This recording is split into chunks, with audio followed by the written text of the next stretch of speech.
Good morning, good afternoon, good evening. सभी का अपने इस यूट्यूब चैनल पे स्वागत है। और अपने इस ऑर्गेनिक केमिस्ट्री के आज के पॉइंट में पढ़ने जा रहे हैं नोमेनक्लेचर ऑफ ईथर। ईथर का नोमेनक्लेचर पढ़ेंगे तो इसके कुछ एग्जाम्पल लेंगे, एग्जाम्पल के थ्रू अपने पॉइंट को क्लियर करेंगे।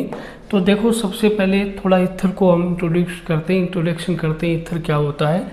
तो ईथर में देखो, ईथर को हम ROR से लिखते हैं, ROR है वो उससे लिखते हैं, ये ईथर होता है। अब अगर इसमें ये दोनों एल्काइल ग्रुप सेम हों तो इसको सिंपल ईथर या सिमेट्रिकल ईथर बोलते हैं। अगर ये दोनों एल्काइल ग्रुप डिफरेंट हों तो हम इसको अनसिमेट्रिकल ईथर या मिक्स्ड ईथर इसको बोलते हैं। अब इसमें जैसे एक तो इसका कॉमन नेम होगा, एक इसका IUPAC नेम होगा। तो कॉमन नेम हम कैसे लिखेंगे? इसका जो कॉमन नेम लिखेंगे तो देखो एल्काइल ईथर, ये इसका कॉमन नेम बनेगा। इस ग्रुप को एल्काइल, इस ग्रुप को एल्काइल और ईथर। IUPAC में क्या करेंगे? IUPAC में ये जो ऑक्सीजन है उसको छोटे एल्काइल ग्रुप, कम कार्बन वाला एल्काइल ग्रुप है उसमें इसको शामिल करते हुए एल्कोक्सी ग्रुप बोलेंगे। तो IUPAC नेम इसका क्या हो जाता है? Alkoxy alkene. एल्कोक्सी एल्केन जो है वो इसका IUPAC नेम बनेगा।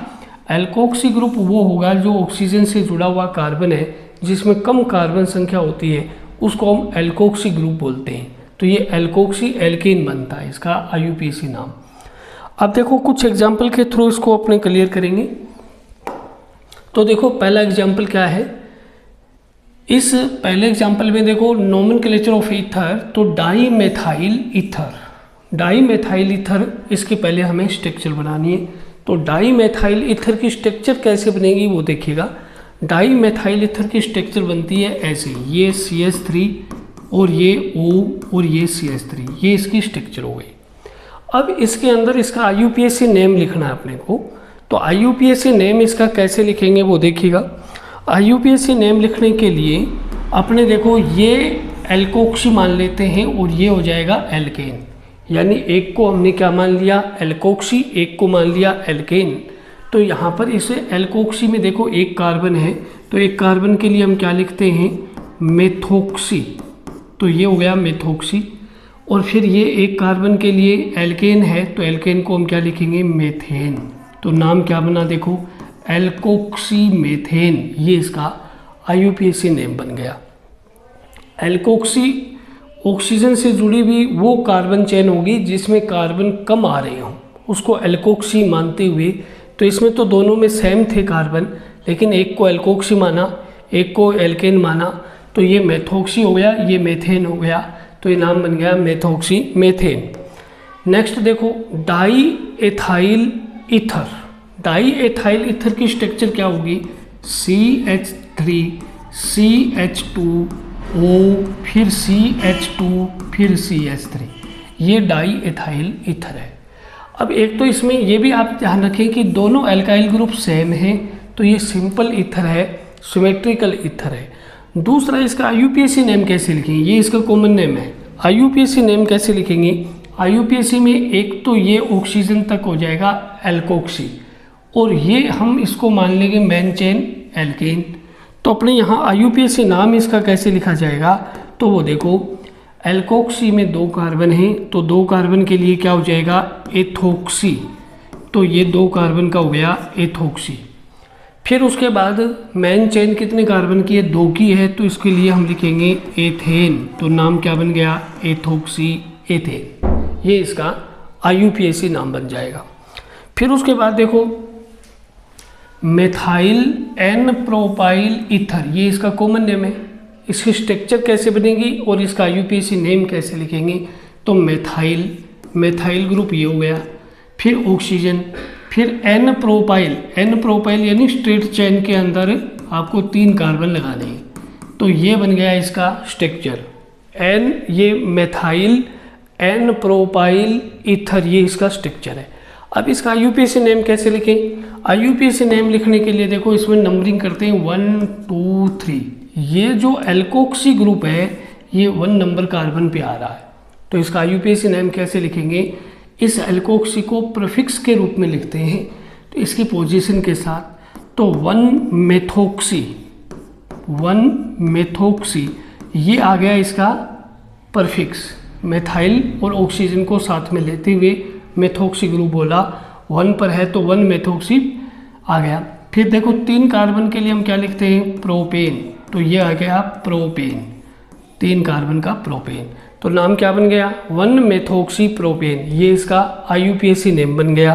तो इसको IUPAC नेम क्या बोलेंगे, इसका IUPAC नेम क्या बनेगा, 1-मेथोक्सी प्रोपेन। नेक्स्ट देखो मेथाइल फिनाइल ईथर, जिसको एनिसोल भी बोलते हैं, मेथाइल फिनाइल ईथर, इसका एनिसोल भी है, नाम एक नाम इसका एनिसोल भी बोला जा सकता है। लेकिन देखो इसकी स्ट्रक्चर कैसे बनेगी, मेथाइल एक साइड में तो जैसे ये बेंजीन रिंग आ गया, फिनाइल ग्रुप, ऑक्सीजन, और फिर एक साइड में आ गया मेथाइल, तो ये लीजिए ये इसका नाम, ये स्ट्रक्चर है, इसकी कॉमन नेम है मेथाइल फिनाइल ईथर, और ये इसकी स्ट्रक्चर हो गई। अब इसका IUPAC नेम लिखना है, तो IUPAC नेम कैसे लिखेंगे, ये तो है मेन चेन यानी बेंजीन वाला, और ये क्या है, ये यहाँ पर मेथोक्सी ग्रुप है, तो हम क्या लिखेंगे, इसका नाम कैसे लिखा जाएगा, इसका नाम लिखा जाएगा देखो मेथोक्सी, और ये आ जाएगा बेंजीन, तो नाम बन जाएगा मेथोक्सी बेंजीन, ये इसका IUPAC नाम बन गया। और IUPAC में इसको एनिसोल भी कहा जाता है, ये भी ध्यान रखेंगे, एनिसोल है वो भी इसको IUPAC में कह सकते हैं, तो ये भी यहाँ ध्यान रखने वाली बात है। नेक्स्ट देखो एथाइल फेनाइल ईथर, फेनेटोल भी बोलते हैं इसको, तो एथाइल फेनाइल ईथर की स्ट्रक्चर क्या बनेगी, ये इसकी स्ट्रक्चर बन जाएगी, एक तो बेंजीन रिंग आ गया, ऑक्सीजन आ गया, और CH2CH3 आ गया, तो एथाइल फेनाइल ईथर, ये इसका स्ट्रक्चर हो गया। IUPAC नेम कैसे लिखेंगे इसका, IUPAC नेम में ये जो है ये तो एल्कोक्सी ग्रुप है, और ये यहाँ पर parent chain, main chain, root chain benzene है, तो यहाँ पर क्या बन गया देखो, ये आ गया एथोक्सी, और ये क्या है बेंजीन, तो नाम बन जाएगा एथोक्सी बेंजीन, ये इसका IUPAC नाम हो जाएगा एथोक्सी बेंजीन। नेक्स्ट देखो हेप्टाइल फेनाइल ईथर, हेप्टाइल का मीनिंग हो गया 7 कार्बन, तो देखो हेप्टाइल फेनाइल ईथर, तो इसमें देखें एक साइड में अपने पास ये बेंजीन रिंग है, और यहाँ ऑक्सीजन है, 7 कार्बन की आगे ऐसे चेन है, 1 2 3 4, फिर ये 5, फिर ये 6, और ये 7 कार्बन के ऐसे चेन है। तो देखो इसमें मेन चेन कौन सी रहेगी, ज़्यादा कार्बन वाली रहेगी, तो ज़्यादा कार्बन तो इधर ही है, 1 2 3 4 5 6 7 चेन, 7 कार्बन की चेन है। तो यहाँ पर ये जो है आपकी बात, ये यहाँ पर क्या रहने वाला है, ये यहाँ पर जैसे अपना परफिक्स रहने वाला है, यानी इसको फिनोक्सी बोलेंगे। कितने नंबर कार्बन पर है, ये 1 पर है, तो क्या नाम बनेगा, 1-फिनोक्सी, और इसके लिए क्या नाम हो जाएगा देखो, हेप्टेन हो जाएगा, तो ये 1-फिनोक्सी हेप्टेन, ये इसका IUPAC नाम हो जाएगा, 1-फिनोक्सी हेप्टेन। नेक्स्ट देखो मेथाइल आइसोप्रोपाइल ईथर, तो इसकी स्ट्रक्चर क्या बनेगी देखो, मेथाइल यानी एक साइड में मेथाइल ग्रुप आ गया, ऑक्सीजन आ गया, फिर आइसोप्रोपाइल की स्ट्रक्चर ये होती है, ये आइसोप्रोपाइल की स्ट्रक्चर है, ठीक है। अब इसका IUPAC नेम कैसे लिखेंगे, तो IUPAC नेम लिखने के लिए देखो क्या करना है, IUPAC के लिए नंबरिंग होगी ऐसे 3 कार्बन की चेन है, 2 पर ये मेथोक्सी ग्रुप है, तो नाम क्या बनेगा देखो, 2-मेथोक्सी हो गया, और ये नाम क्या है, प्रोपेन, तो 2-मेथोक्सी प्रोपेन, ये इसका IUPAC नाम बन गया, 2-मेथोक्सी प्रोपेन। तो ये मेथाइल आइसोप्रोपाइल ईथर का IUPAC नाम क्या बनेगा, 2-मेथोक्सी प्रोपेन। फिर उसके बाद देखो आइसोपेंटाइल फिनाइल ईथर, तो देखो isopentyl phenyl ether, isopentyl phenyl ether. अब ये एक मैं आपके लिए एक होमवर्क का क्वेश्चन दे रहा हूँ, आप इस क्वेश्चन को प्रैक्टिस करेंगे और इसका कमेंट में आंसर ज़रूर लिखेंगे। ये आपका एक होमवर्क के रूप में क्वेश्चन मान लो, ठीक है। फिर देखो उसके बाद देखिएगा, इसको एक बार आप ट्राई ज़रूर करना, ठीक है ना। इसको एक बार ट्राई करना, पॉज करके वीडियो को ट्राई कर सकते हो, ठीक है। तो देखें इसमें next tertiary butyl ethyl ether. Tertiary butyl, देखो एक साइड में हम टर्सरी ब्यूटाइल ग्रुप लगा देंगे ऐसे, तो ये टर्सरी ब्यूटाइल ग्रुप हो गया ऐसे। और दूसरा क्या आ गया, दूसरे साइड में क्या आएगा, इथाइल, ऑक्सीजन और इथाइल ग्रुप आ गया, C2H5 आ गया। अब इसका IUPAC नेम लिखना है। तो IUPAC नेम देखो, ऑक्सीजन से जुड़ी हुई जो कार्बन चेन है उसमें सबसे ज़्यादा कार्बन वाली चेन लेनी है, ठीक है। उससे में सबसे ज़्यादा कार्बन वाली चेन कौन सी लेंगे वो देखिएगा। सबसे ज़्यादा कार्बन वाली चेन कौन सी होगी, ये वाली हो जाएगी 1 2 3, ठीक है। तो ये यहाँ पर 3 कार्बन की मेन चेन हो गई। और इस पे देखो 2 पर ये मेथाइल ग्रुप है और यहाँ पर 2 पर ही एथोक्सी ग्रुप है। तो एथोक्सी में देखो E आ रहा है, अल्फाबेट ऑर्डर में देखेंगे तो E आएगा। इसमें क्या आ रहा है, M आ रहा है, तो E वाले का नाम पहले लिखा जाएगा। तो इसमें नाम क्या बनना है, देखो 2 एथोक्सी। फिर यहाँ पर कौन है, 2 पर मेथाइल भी है, तो 2 मेथाइल, 2 एथोक्सी 2 मेथाइल। और 3 कार्बन के लिए क्या बोलेंगे, 3 कार्बन के लिए हम बोलेंगे प्रोपेन, ठीक है। तो ये नाम हो जाएगा इसका, देखो 2 एथोक्सी 2 मेथाइल प्रोपेन, ये इसका क्या नाम हो जाएगा, IUPAC नेम हो जाएगा। जबकि इसका कॉमन नेम क्या है, टर्सरी ब्यूटाइल एथाइल ईथर, ये इसका कॉमन नेम है। फिर उसके बाद देखो tertiary butyl methyl ether, tertiary butyl methyl ether, इसका IUPAC नेम क्या बनेगा, स्ट्रक्चर क्या बनेगी वो देखो। तो टर्सरी ब्यूटाइल, पहले तो टर्सरी ब्यूटाइल की स्ट्रक्चर ये आएगी, ये टर्सरी ब्यूटाइल है, ठीक है।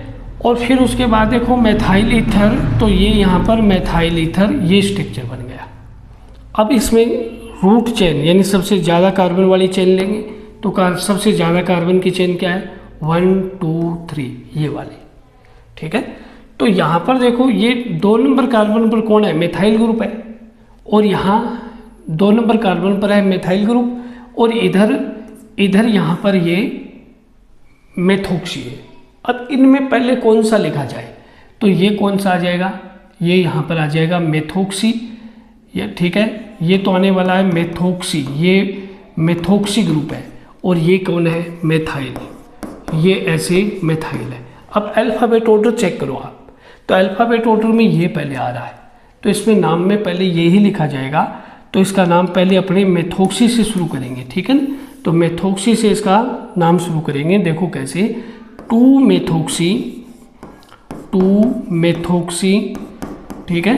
फिर 2 पर कौन है, मेथाइल, 2 पर है मेथाइल, 2 पर मेथाइल, 2 मेथोक्सी 2 मेथाइल, और ये रूट चेन है वो क्या है, प्रोपेन की है, तो इसमें लिख देंगे हम प्रोपेन, ठीक है। तो ये 2 methoxy 2 methyl propane, 2 methoxy 2 methyl propane, ये इसका क्या हो गया, IUPAC नेम हो गया, ठीक है। तो ये जो एग्जाम्पल अभी हमने देखे इनके आप प्रॉपर से तैयारी करें।